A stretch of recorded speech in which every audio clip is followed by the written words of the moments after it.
ఎంతో చక్కటి దర్శనం. అంటే శివలింగాన్ని చూస్తూ అంటే మొదటిసారి మొదట గేట్ చిన్న తలుపు దగ్గర నుంచి రావడం,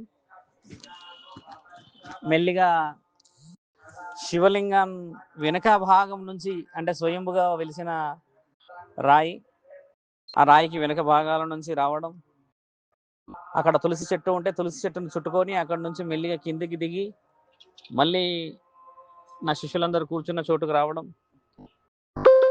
అయితే ఇదే తరుణంలో ఇక్కడ రామచిలుకలు మిగతా పిచ్చుకలు ఉండడం చేత శివలింగం అంటే ఈ రాయి పైకి ఎక్కడానికి పోతూ ఆ రామచిలుకలు ఇవన్నీ కొద్దిగా అడ్డంకులా కనిపించేసరికి కొద్దిగా పక్కకి జరగడం చూసాం.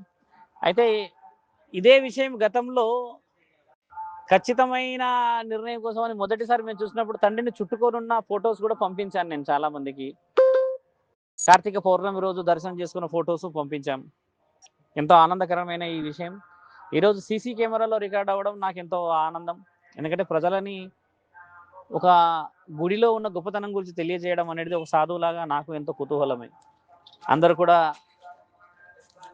ఈ క్షేత్రానికి వస్తారని చెప్పి ఆశిస్తూ మీ అందరి యొక్క మనోధైర్యం మేము ముందుకు పోయే ప్రణాళికలన్నింటికి ఉపయోగపడుతుందని ఆశిస్తూ ఉన్నాం. హర హర మహాదేవ్.